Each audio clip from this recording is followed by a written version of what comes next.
Hi everybody, I'm Brandon Alter, and this is your Numinous Tarot forecast for the week of June 13th, 2019.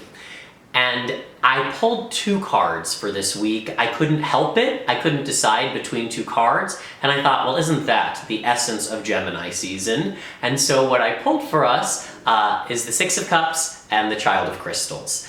And something I noticed, and maybe you guys noticed it too, all of our cards are direct this season, which I think speaks to the fact that perhaps there's been a lot of clarity that's been available for us, maybe not so much resistance. So I hope you've been experiencing that energy of directness.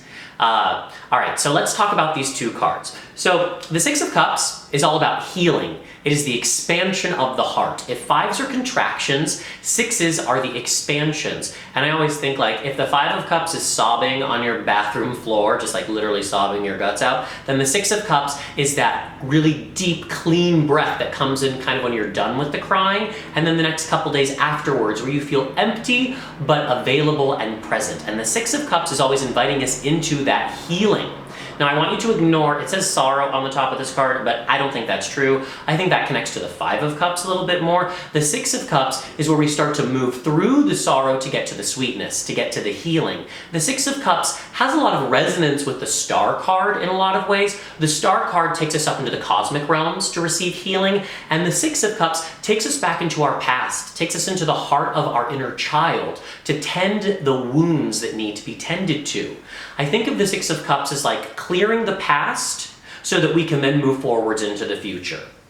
And that partners really beautifully with the Child of Crystals, who we would think of as the Page of Swords. And the Page of Swords I think of as like the give no fucks card, and it's giving no fucks about your identity.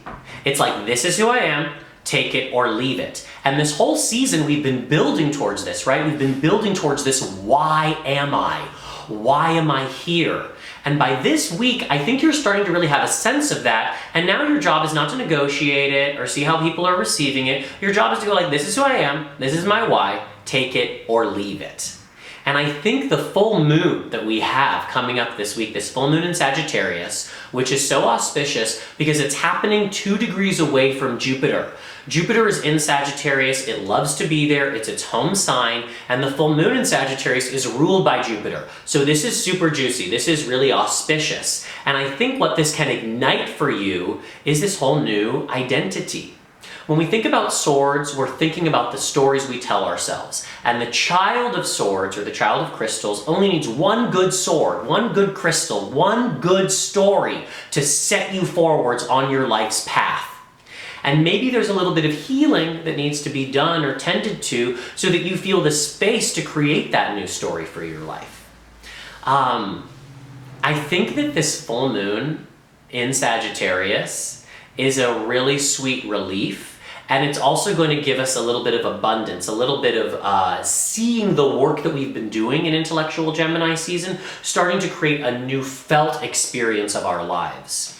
And I hope that you can just take some time, ideally on Sunday night, just because the full moon happens, it's like Pacific time, it's gonna be like 12:20 in the morning Monday, so it's gonna be full of Sunday night, and that would be the time to sit outside, to charge your crystals. I don't think it's any coincidence that we pulled the Child of Crystals. I think this full moon in Sagittarius wants your crystals, so put them outside, or any sacred objects. You know, you can put decks outside, and you can charge decks. You can even charge clothes, you guys, or like your favorite pair of glasses, or objects that you eat off of. Everything has a spirit.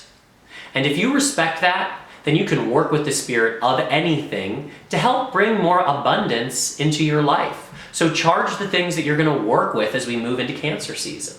So thank you so much, as always, for receiving these messages. All you need to focus on this week is, what are you healing? What's the one story for your life moving forwards? And how can you use that full moon in Sagittarius to ignite that story so that moving forwards, you are a brand new why and a brand new version of you. Lots of love. See you in Cancer season.